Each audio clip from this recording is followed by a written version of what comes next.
जय श्री कृष्ण मेरे सभी प्यारे कथा श्रोताओं को। मेरा नाम है नमित अग्रवाल और स्वागत है आपका मेरे चैनल कथावाचक में। द्वारका खंड चल रहा है। आइए आज की कथा आरंभ करते हैं।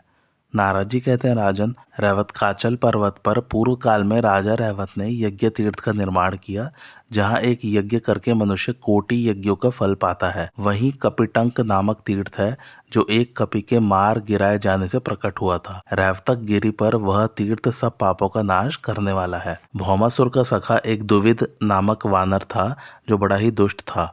उसे बलराम जी ने वज्र के समान चोट करने वाले मुक्के से जहाँ मारा था, वही स्थान कपिटंक तीर्थ है। वह वानर सत्पुरुषों की अवहेलना करने वाला था, तो भी वह मारे जाने से तत्काल मुक्त हो गया। उस तीर्थ में स्नान करने के लिए सदा देवता लोग आया करते हैं। कलविंक तीर्थ की यात्रा करने पर कोटि गोदान का फल प्राप्त होता है। इससे दूना पुण्य शुभ दंड कारण्य की यात्रा करने पर मिलता है। उससे भी चौगुना पुण्य सैंधव नामक विशाल वन की यात्रा करने पर सुलभ होता है। उसके अपेक्षा भी 5 गुना अधिक पुण्य जम्बू मार्ग की यात्रा करने से मनुष्य को मिल जाता है। पुष्कर तीर्थ के वन में उससे भी 10 गुना पुण्य प्राप्त होता है।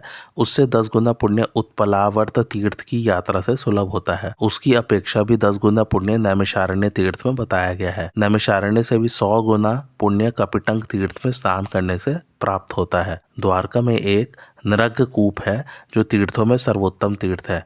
उसके दर्शन मात्र से ब्रह्म हत्या का पाप छूट जाता है। राजा नरग ने अनजान में एक ब्राह्मण की गाय को दूसरे ब्राह्मण के हाथ में दे दिया था। उसी पाप से उन्हें गिरगिट का शरीर धारण करके कूप में रहना पड़ा। दानियों में सर्वश्रेष्ठ राजा नरग भी एक छोटे से पाप के कारण अंधकूप में गिरे और 4 युगों तक उसी में रहे। फिर सत्पुरुषों के देखते देखते भगवान श्री कृष्ण ने उनका उद्धार किया। उसी दिन से नरग कूप तीर्थ स्वरूप हो गया। कार्तिक की पूर्णिमा को उस कूप के जल से स्नान करना चाहिए। ऐसा करने वाला मनुष्य कोटि जन्मों के किए हुए पाप से छुटकारा पा जाता है, इसमें संशय नहीं है। वहाँ विधि पूर्वक जो एक भी गोदान करता है, वह निसंदेह कोटि गोदान के पुण्य फल का भागी होता है। अब गोपी भूमि का महात्म्य सुनो, जो पापहारी उत्तम तीर्थ है। उसके श्रवण मात्र से कर्म बंधन से छुटकारा मिल जाता है। जहाँ गोपियों ने निवास किया था, उस निवास के कारण ही वह स्थान गोपी भूमि के नाम से प्रसिद्ध हुआ। वहाँ गोपियों के अंग राग से उत्पन्न उत्तम गोपी चंदन उपलब्ध होता है। जो अपने अंगों में गोपी चंदन लगाता है, उसे गंगा स्नान का फल मिलता है। जो सदा गोपी चंदन की मुद्राओं से मुद्रित होता है, अर्थात गोपी चंदन का छापा तिलक लगाता है, उसे प्रतिदिन महानदियों में स्नान करने का पुण्य फल प्राप्त होता है। उसने सहस्त्र अश्वमेध और 100 राजसूय यज्ञ कर लिए। सब तीर्थों का सेवन, दान और व्रतों का अनुष्ठान भी कर लिया। निसंदेह वह नित्य गोपी चंदन लगाने मात्र से कृतार्थ हो जाता है। गंगा की मिट्टी से दुगुना पुण्य चित्रकूट की रज का माना गया है। उससे भी 10 गुना पुण्य पंचवटी की रज का है। उसकी अपेक्षा भी 100 गुना पुण्य गोपी चंदन रज का है। गोपी चंदन को तुम वृंदावन की रज के समान समझो। जिसके शरीर में गोपी चंदन लगा हो, वह सैकड़ों पापों से युक्त हो तो भी उसे यमराज भी अपने साथ नहीं ले जा सकते, फिर यमदूतों की तो बात ही क्या है। पापी होने पर भी जो पुरुष प्रतिदिन गोपी चंदन का तिलक धारण करता है, वह श्रीहरि के गोलोक धाम में जाता है, जहाँ प्राकृत गुणों का प्रवेश नहीं है। सिंधु देश का एक राजा था, जिसका नाम दीर्घबाहु था। वह अन्यायपूर्ण जीवन बिताने वाला दुष्टात्मा और सदा वैश्य संग में रत रहने वाला था। उसने भारतवर्ष में सैकड़ों ब्रह्म हत्याएं की थी। उस दुरात्मा ने 10 गर्भवती स्त्रियों का वध किया था। उसने शिकार खेलते समय अपने बाढ़ समूहों से कपिला गायों की हत्या की थी। एक दिन वह सिंधी घोड़े पर चढ़कर मृगया के लिए वन में गया। वहां उसके कुपित मंत्री ने राज्य के लोभ से उस महाखल नरेश को तीखी धार वाली तलवार से उस वन में ही मार डाला। उसको पृथ्वी पर पड़ा और मृत्यु को प्राप्त हुआ देख यम के सेवक बांधकर परस्पर हर्ष प्रकट करते हुए उसे यमपुरी ले गए। उस पापी को सामने खड़ा देख बलवान यमराज ने तुरंत ही चित्रगुप्त से पूछा, इसके योग्य कौन सी यातना है। चित्रगुप्त ने कहा, महाराज, निसंदेह इसे 84 लाख नरकों में बारी बारी से गिराया जाए और जब तक चंद्रमा और सूर्य विद्यमान है, तब तक यह नरक का कष्ट भोगता रहे। इसने भारतवर्ष में जन्म लेकर एक क्षण भी कभी पुण्य कर्म नहीं किया है। इसने 10 गर्भवती स्त्रियों की और असंख्य कपिला गायों की हत्या की है। इसके सिवा वन्य पशुओं की हत्या तो इसने हजारों की संख्या में की है। इसलिए देवता और ब्राह्मणों की निंदा करने वाला यह महान पापी है। उस समय यम की आज्ञा से यमदूत उस पापात्मा को लेकर कुंभी पाक नरक में ले गए, जिसका दीर्घ विस्तार 1 सहस्त्र योजन का था। वहां विशाल कढ़ा में तपाया हुआ तेल भरा था। उस खौलते हुए तेल में फेन उठ रहे थे। यमदूतों ने उस पापी को उसी कुंभी पाक में गिरा दिया।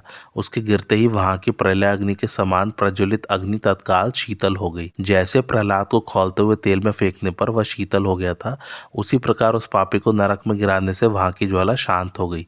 यमदूतों ने उसी समय यह विचित्र घटना महात्मा यम को बताई। चित्रगुप्त के साथ धर्मराज बड़ी चिंता में पड़े और सोचने लगे, इसने तो भूतल पर क्षण भर भी कभी कोई पुण्य नहीं किया है। इसी समय धर्मराज की सभा में व्यास जी पधारे। उनकी विधि पूर्वक पूजा करके परम बुद्धिमान धर्मात्मा धर्मराज ने उन्हें प्रणाम करके पूछा, भगवान, इस पापी ने पहले कभी कहीं कोई सुकृत नहीं किया है, इसलिए जिसमें फेन उठ रहा था ऐसे खौलते हुए तेल से भरे कुंभी पाक के महान कड़ाह में इसको फेंका गया था। इसके डालते ही वहां की आग तत्काल शीतल हो गई। इस संदेह के कारण मेरे चित्त में निश्चय ही बड़ा खेद है। व्यास जी ने कहा, महाराज, पाप पुण्य की गति उसी प्रकार बड़ी सूक्ष्म होती है जैसे संपूर्ण शास्त्रों के विद्वानों में श्रेष्ठ प्रज्ञावान पुरुषों ने ब्रह्म की गति सूक्ष्म बताई है। दैव योग से इसको स्वयं ही प्रत्यक्ष एवं सार्थक पुण्य प्राप्त हो गया है। जिस पुण्य से वह शुद्ध हुआ है उसे बताता हूँ, सुनो। जहाँ किसी के हाथ से द्वारका की मिट्टी पड़ी हुई थी, वहीं इस पापी की मृत्यु हुई है। उस मृतिका के प्रभाव से ही यह पापी शुद्ध हो गया।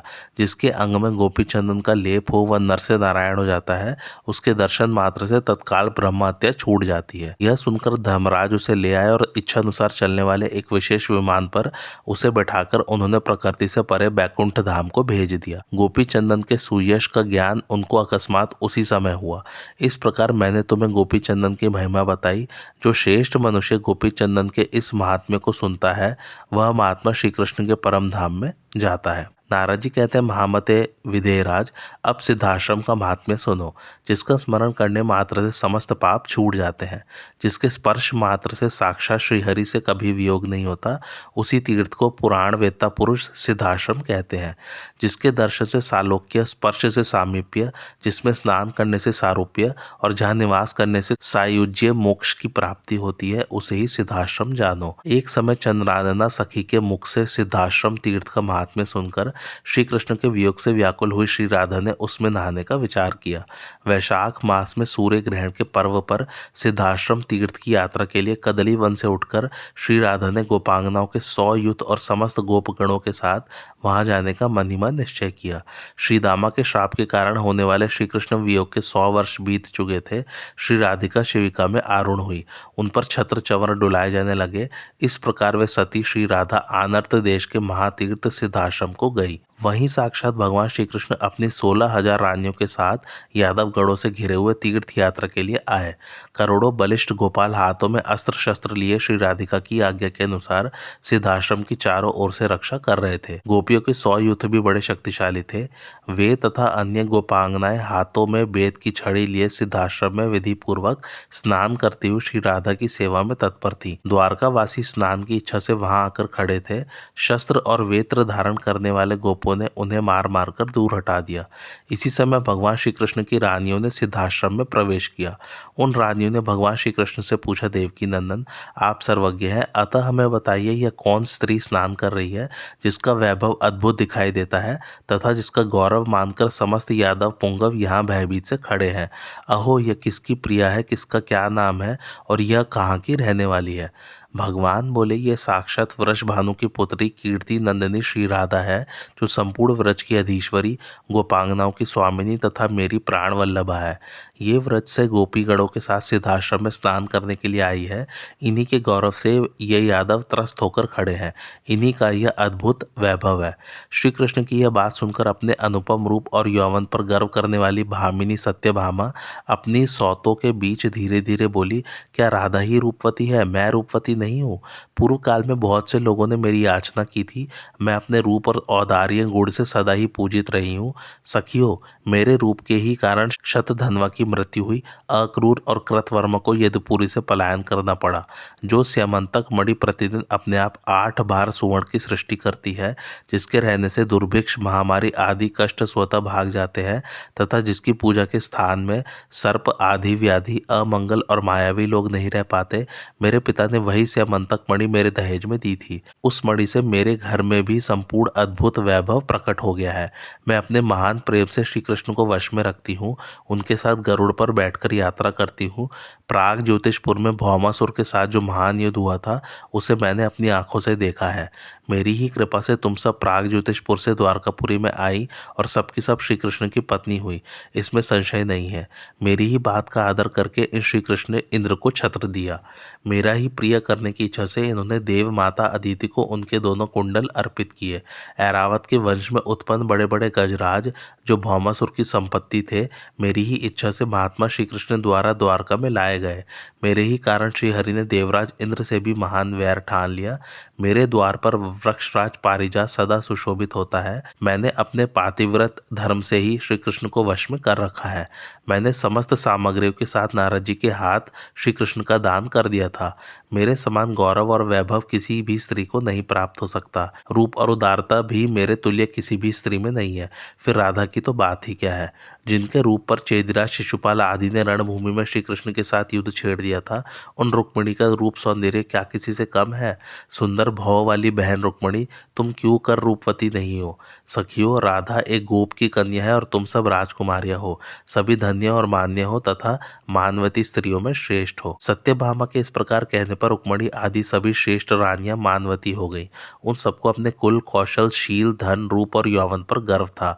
वे आठों पटरानियां सबको मान देने वाले श्री कृष्ण से बोली, प्रभो, आपके मुंह से पहले हमने राधा के रूप की बड़ी बड़ाई सुनी है, जिनके प्रति तुम सदा अनुरक्त रहते हो और वे भी सदा तुम्हारे अनुराग के रंग में रंगी रहती हैं। आज हम उन्हीं तुम्हारी व्रजवासिनी प्रियतमा राधा को देखना चाहती हैं, जो सदा तुम्हारे वियोग से खिन्न रहती हैं और यहाँ स्नान के लिए आई हुई हैं। तब तथास्तु कहकर पटरानियों से घिरे हुए श्री कृष्ण 16,000 रानियों के साथ श्री राधा का दर्शन करने के लिए गए। सोने के रमणीय शिविर में जो ध्वजा पताकाओं से सुशोभित था और जिस सुंदर शिविर में चंद्रमंडल की शोभा को तिरस्कृत करने वाला चंदोवा तना था, मोतियों की झालरों से युक्त पर्दा लगा था और जहाँ स्वच्छ वस्त्रों का सुंदर बिछौना बिछा था, मालती के मकरंद एवं इत्र आदि की सुगंध जहाँ सब ओर छा रही थी और उसी के कारण भ्रमरावलियां जहाँ मधुर गुंजन कर रही थी, पटरानी श्री राधा जिनका चित्त श्री कृष्ण ने चुरा लिया था विराजमान थी और सखियां हंस के समान श्वेत एवं दिव्य व्यजन डुलाकर उनकी सेवा करती थी। कोई सखी उनके ऊपर छत्र ताने हुए थी,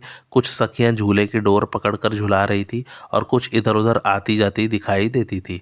श्री राधा के कानों में बाल रवि के समान कांतिमान कुंडल झलमला रहे थे। विद्युत के समान उदीप्त माला धारण करने के कारण उनकी मनोहरता और भी बढ़ गई थी। उनके श्री अंगों से कोटि चंद्रमाओं के समान प्रकाश फैल रहा था। वे तनवंगी तथा कोमलांगी थी। वे अपने पैरों की सुंदर अंगुलियों के अग्रभाग से पुष्पाच्छादित मनोहर भूमि पर अत्यंत कोमल चरणारविंद धीरे धीरे रख रही थी। उन श्री राधा को दूर से ही देखकर श्री कृष्ण की वे सहस्त्र रानियां उनके रूप से अत्यंत मोहित होकर मूर्छित हो गई। उनके तेज से इनकी कांति उसी तरह विलुप्त हो गई जैसे सूर्योदय होने पर तारिकाएं। इन्हें जो रूप का अभिमान था वह जाता रहा। ये सब रानियां परस्पर इस प्रकार कहने लगी, अहो, ऐसा अद्भुत रूप तो तीनों लोकों में कहीं भी नहीं है। हमने इनके अद्वितीय मनोहर रूप को जैसा सुना था वैसा ही देखा।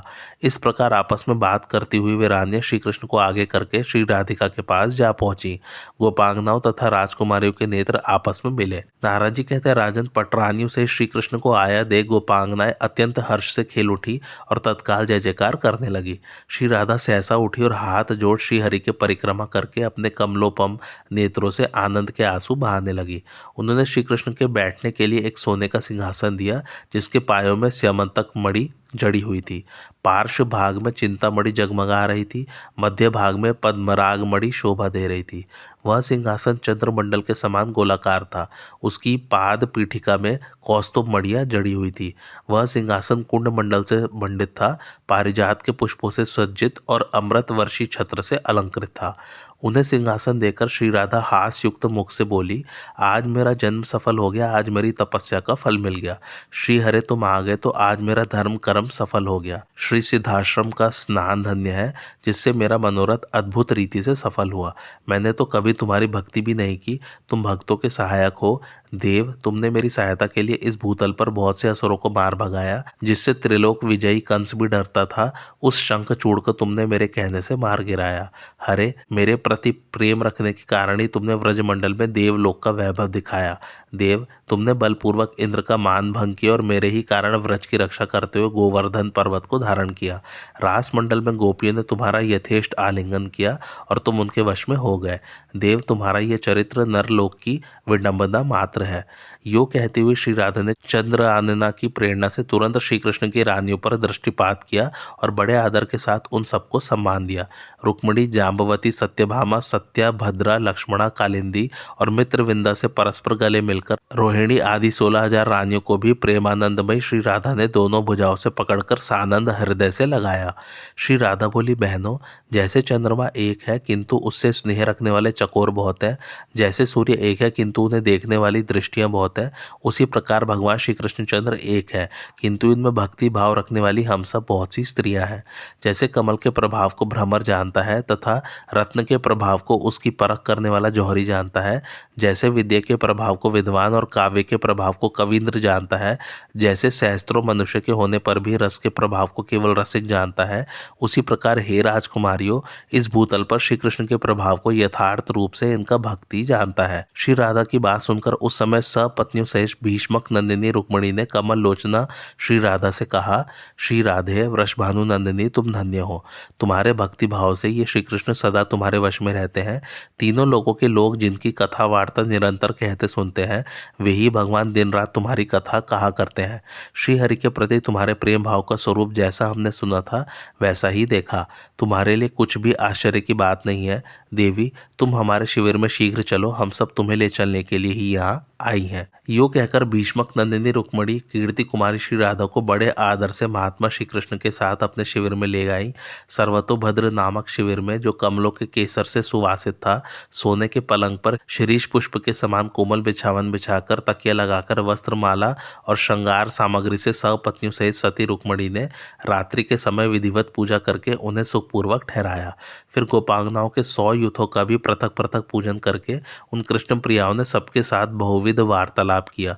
फिर श्री राधा को वहां सुलाकर वे रानियां प्रसन्नता पूर्वक अपने अपने शिविर में गई। श्री कृष्ण के पास पहुंचकर रुक्मिणी ने देखा कि वे बैठे बैठे जग रहे हैं।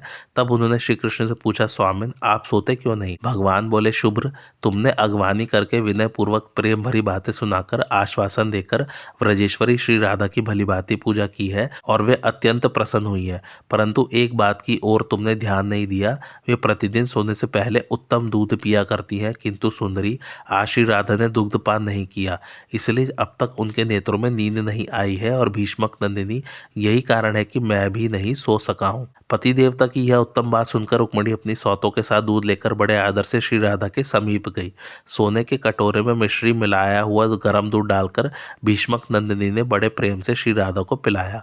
इस प्रकार विधिवत पूजा करके उनके हाथ में पान का बीड़ा दिया और सत्यभामा आदि सब पत्नियों के साथ अपने शिविर में लौट आए। श्री कृष्ण के समीप आकर शुभ स्वरूपा श्री रुक्मिणी अपने द्वारा की गई दूध पहुंचाने और पिलाने की सेवा का वर्णन करते हुए साक्षात श्री कृष्ण के चरणार विंदों की सेवा में लग गई। अपने कोमल कर पल्लवों से निरंतर श्री चरणों का लालन करती हुई रुक्मिणी श्री कृष्ण के पाद तल में नए छाले देख आश्चर्य से चकित हो उठी। उन्होंने पूछा, प्रभु, आपके चरण तलों में छाले कैसे उभड़ आए हैं? भगवान, ये आज ही उभड़े हैं, मैं नहीं जानती कि इसका कारण क्या है। तब श्री हरि ने श्री राधा की भक्ति को प्रकाशित करने के लिए 16,000 रानियों के सामने स्वयं रुक्मिणी से कहा, श्री राधिका के हृदयार विंद में मेरा चरणार विंद सदा विराजमान रहता है। उनके प्रेम पाश में बंधकर वह निरंतर वहीं रहता है, कभी निमेष मात्र के लिए भी अलग नहीं होता। आज तुम लोगों ने उन्हें कुछ अधिक गर्म दूध पिला दिया है। वह दूध मेरे पैरों पर पड़ा है और उनमें छाले पड़ गए। तुम सबने उन्हें थोड़ा गर्म दूध नहीं दिया, अधिक गर्म दूध दे दिया। श्री कृष्ण की बात सुनकर रुक्मिणी आदि सुंदरियां बड़े प्रेम से उनके पैर सहलाने लगी और उन्हें सब ओर से बड़ा विस्मय हुआ। वे परस्पर कहने लगी, मधुसूदन माधव में श्री राधा की प्रीति बहुत ही उच्च कोटि की है। उनकी समानता करने वाली कोई स्त्री नहीं है। ये श्री राधा इस भूतल पर अद्वितीय नारी है। नारद जी कहते, राजन, श्री राधा और गोपीगणों का उत्कृष्ट प्रेम जानकर रुक्मिणी आदि राजकुमारियों ने रास क्रीड़ा देखने के लिए उत्सुक हो श्री हरि से कहा, श्याम सुंदर, तुम में प्रेम लक्षणा भक्ति रखने वाली गोप सुंदरियां धन्य है। जो रास रंग में सम्मिलित हुई थी। इन सब के तप का क्या वर्णन हो सकता है। यदि तुम हमारी प्रार्थना स्वीकार करो तो वृंदावन में तुमने जिस विधि से रास रचाया था उस विधि को हम देखना चाहती हैं। तुम यही हो, श्री राधा यहीं विराज रही हैं, संपूर्ण गोप सुंदरियाँ एवं व्रजांगनाएं भी यही हैं और हम सब भी यही हैं। अतः देवेश्वर, यहाँ रास का आयोजन सर्वथा उचित होगा। तुम हमारे इस मनोरथ को पूर्ण करो। हमने दूसरा कोई मनोरथ नहीं प्रकट किया है, केवल रास क्रीड़ा का दर्शन कराओ। रानियों की यह बात सुनकर भगवान हंसने लगे।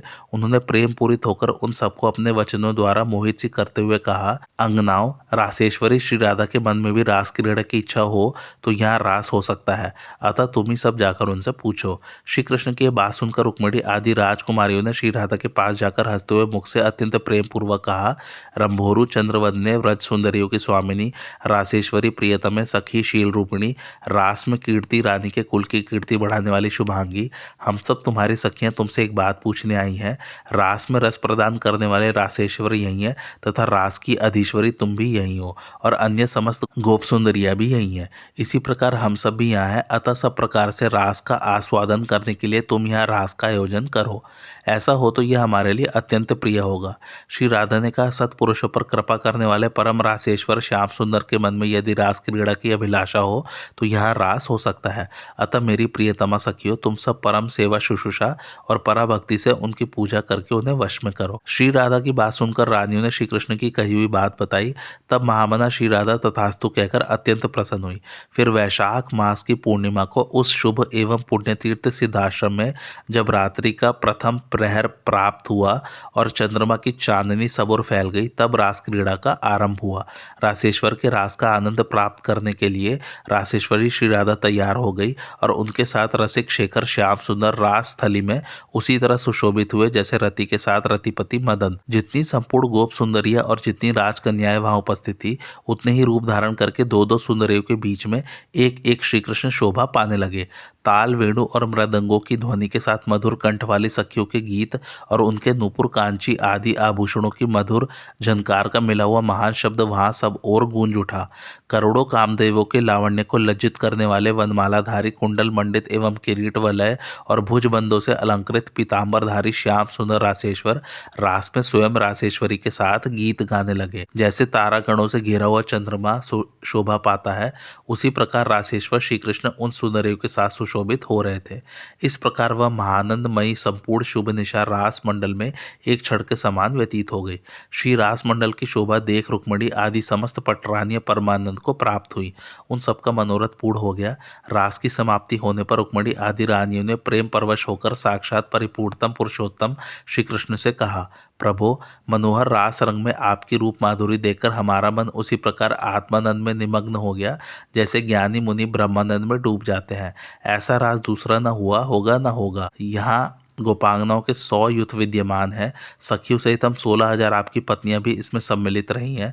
करोड़ों सखियों के साथ 8 पटरानियां भी यहाँ उपस्थित है। ऐसा रास तो वृंदावन में भी नहीं हुआ होगा। इस प्रकार अभिमान प्रकट करने वाली रानियों की बात सुनकर श्याम सुंदर श्रीहरि हंसने लगे और बोले, यहाँ का रास सर्वोत्कृष्ट है, यह वृंदावन का, यह तुम श्री राधा से ही पूछो। तब सत्यभामा आदि सब रानियों ने मनोहारिणी श्री राधा से इसके विषय में पूछा। श्री राधा मनी मन कुछ हंसती हुई यह उत्तम बात बोली, सखियों, बहुत सी सुंदरियों से भरा हुआ यहाँ का रास भी बहुत अच्छा रहा है, परंतु पहले पहल वृंदावन में जो रास हुआ था उसके समान ये कदापि नहीं था। यहाँ दिव्य वृक्षों और लताओं से व्याप्त, प्रेम के भार से झुकी हुई लता वल्लरियों से विलसित और मधुमत मधुपों से सुशोभित वृंदावन कहाँ है। पुष्प समूहों को बहाती हुई फूलों के छाप से अलंकृत श्याम पट की भांति शोभा पाने वाली हंसों और पद्म वनों से व्याप्त यमुना नदी यहाँ कहाँ उपलब्ध है। फूलों के भार से झुकी हुई माधवी लताएं यहाँ कहाँ दिखाई देती हैं। प्रेम परवश पक्षी कहाँ मंधुर स्वरों में गान कर रहे हैं। चंचल भ्रमर पुंजों से युक्त कुंज और दिव्य मंदिरों से मंडित निकुंज यहाँ कहाँ सुलभ है। कमलों के पराग को लेकर शीतल मंद सुगंध वायु यहाँ कहाँ बह रही है। ऊंचे ऊंचे मनोहर शिखरों से सुशोभित, सर्वत्र फल फूलों से संपन्न तथा सुंदर कंदराओं से अलंकृत महाकाय गजराज की भांति शोभा पाने वाला गिरिराज गोवर्धन यहाँ कहाँ दृष्टिगोचर होता है। जहाँ वायु ने कोमल बालू का संचय कर रखा है, यमुना के उस रमणीय पुलिन पर वंशी और और बेद की छड़ी धारण किए मल्ल अथवा नटवर के वेश में विराजित श्याम सुंदर की झांकी यहाँ कहाँ मिल रही है? इस स्थान पर श्री कृष्ण के लिए वनमाला से विभूषित श्रृंगार कहाँ उपलब्ध है? श्याम सुंदर की काली घुंघराली और सुगंध युक्त अलकावलियों का दर्शन यहाँ कहाँ होता है? श्री कृष्ण के स्निग्ध कपोलों से मनोहर मुख पर दोनों ओर कुंडलों का हिलना डुलना कहाँ दिखता है? उनके मुख पर पत्र रचना कहाँ की गई है? कहाँ सुगंध के लोभ से भ्रमरावलियाँ टूटी पड़ती है? कहाँ वह प्रेमपूर्ण निरीक्षण स्पर्श और हर्षोल्लास यहाँ सुलभ हुआ है? कामदेव के तीखे बाड़ों को तिरस्कृत करने वाले नेत्र कोणों से निहारने पर जो कटाक्षपात जनित रस प्रकट होता है वह यहाँ कहाँ प्राप्त हुआ है? दोनों हाथों से एक दूसरे को पकड़कर खींचना, हाथ से हाथ छुड़ाना, निकुंज में छिपना, सामने होने पर भी दिखाई न देना आदि लीलाएं यहाँ कहाँ दिखाई देती हैं? यहाँ चीर उठा लेना अथवा वंशी और बेद को चुरा लेना कहाँ संभव हुआ है? प्रेम से दोनों भुजाओं द्वारा परस्पर खींचकर हृदय से लगाना, बार बार एक दूसरे को पकड़ना, श्याम सुंदर की बाहों पर चंदन का लेप लगाना आदि बातें यहाँ कहाँ संभव हुई हैं? जहाँ जहाँ की जो लीला है वहीं वहीं वह शोभा पाती है। जहाँ वृंदावन नहीं है वहाँ मेरे मन को सुख नहीं मिल सकता। श्री राधा की यह बात सुनकर सारी पटरानियों ने अपने रास संबंधी अभिमान को त्याग दिया। वे हर्षित और विस्मित हो गई। इस प्रकार राधिका वल्लभ श्री कृष्ण सिद्धाश्रम में रास क्रीड़ा संपन्न करके समस्त गोपियों को साथ ले श्री राधा और अपनी रानियों सहित द्वारका में प्रविष्ट हुए। उन्होंने श्री राधा के लिए बहुत से सुंदर मंदिर बनवाए। उन समस्त व्रजांगनाओं के रहने के लिए भी सुखपूर्वक व्यवस्था की। इस प्रकार मैंने सिद्धाश्रम की कथा तुम्हें सुनाई है, जो समस्त पापों को हर लेने वाली पुण्यमयी तथा सबको मोक्ष देने वाली है। नारद जी कहते हैं, राजन, द्वारावती मंडल 100 योजन विस्तृत है। उसकी पूरी परिक्रमा 400 योजनों की है। उसके बीच में श्री कृष्ण निर्मित दुर्ग 12 योजन विस्तृत है। दूसरा बाहरी दुर्ग 90 कोसों में महात्मा श्री कृष्ण द्वारा निर्मित हुआ है, जो शत्रुओं के लिए दुर्लंघ्य है। तीसरा बाहरी दुर्ग 200 कोसों में संगठित हुआ है, जिसमें रत्नमय प्रसादों का निर्माण हुआ था। इनके अंतर दुर्ग में भी महात्मा श्री कृष्ण के 9 लाख विचित्र मंदिर हैं। वहाँ राधा मंदिर के द्वार पर लीला सरोवर है, जो समस्त तीर्थों में उत्तम माना गया है। उसका गोलोक से आगमन हुआ है। उसमें स्नान करके व्रत धारण पूर्वक एकाग्रचित हो, अष्टमी तिथि को विधिवत सुवर्ण का दान दे, तीर्थ को नमस्कार करे तो पापी मनुष्य भी कोटि जन्मों के किए हुए पापों से मुक्त हो जाता है। इसमें संशय नहीं है। प्राणांत होने पर उस मनुष्य को लेने के लिए निश्चय ही गोलोक से एक विशाल विमान आता है, जो सहस्त्रों सूर्यों के समान तेजस्वी होता है। वह मनुष्य 10 कामदेवों के समान लावण्यशाली रत्नमय कुंडलों से मंडित, वनमालाधारी पीतांबर से आच्छादित, श्याम कांतिमान, सहस्त्रों सूर्यों के समान दीप्तिमान, सहस्त्रों पार्षदों से सेवित दिव्य रूप धारण कर लेता है। उसके दोनों ओर चवरण डुलाए जाते हैं, जय जयकार की जाती है, वेणु ध्वनि के साथ दुंदुभियों का गंभीर नाद होता रहता है। इस अवस्था में वह उस श्रेष्ठ विमान पर आरूढ़ हो गोलोक धाम में जाता है, इसमें संशय नहीं है। अब अन्य तीर्थों का वर्णन सुनो। वहाँ 16,108 तीर्थ है और वहाँ श्री कृष्ण की उतनी ही पत्नियों के पृथक पृथक भवन है। उन सबकी बारी बारी से परिक्रमा और वंदना करके ज्ञान तीर्थ में गोता लगाकर जो पारिजात का स्पर्श करता है, उसे तत्काल ज्ञान, वैराग्य और भक्ति की प्राप्ति हो जाती है। उसके हृदय में भगवान श्री कृष्ण सदा प्रसन्नचित होकर वास करते हैं। समूची सिद्धियाँ और समृद्धियाँ स्वभावतः उसकी सेवा में उपस्थित रहती है। जो श्रीहरि के मंदिर का दर्शन करता है वह मुक्त और कृतार्थ हो जाता है। उसके समान दूसरा कोई वैष्णव नहीं है और उस तीर्थ के समान दूसरा कोई तीर्थ नहीं है। भगवान के मंदिर का विस्तार 5 योजन है। वहाँ से 100 धनुष की दूरी पर श्री कृष्ण कुंड है, जो भगवान श्री कृष्ण के तेज से प्रकट हुआ है। उसी कुंड में स्नान करके जाम्बवती नंदन सांब कुष्ठ रोग से मुक्त हुए थे। उस कुंड के दर्शन मात्र से मनुष्य संपूर्ण पापों से छुटकारा पा जाता है। वहाँ से 18 पद की दूरी पर पूर्व दिशा में सब तीर्थों में उत्तम पुण्यदायक और विशाल बलभद्र सरोवर है। महाबली बलदेव जी ने पृथ्वी की परिक्रमा करके जहाँ यज्ञ किया, वहीं उस सरोवर का निर्माण कराकर वे रेवती रानी के साथ विराजमान हुए। उसमें स्नान करके मनुष्य तत्काल समस्त पातकों से मुक्त हो जाता है। पृथ्वी की परिक्रमा का फल उसके लिए दुर्लभ नहीं रह जाता। आज की कथा यहीं समाप्त होती। कैसे लगे आप लोग को मेरी कथा, मुझे कमेंट करके ज़रूर बताइए और मेरे चैनल कथावाचक को लाइक, शेयर और सब्सक्राइब जरूर कीजिए। Thanks for watching. धन्यवाद।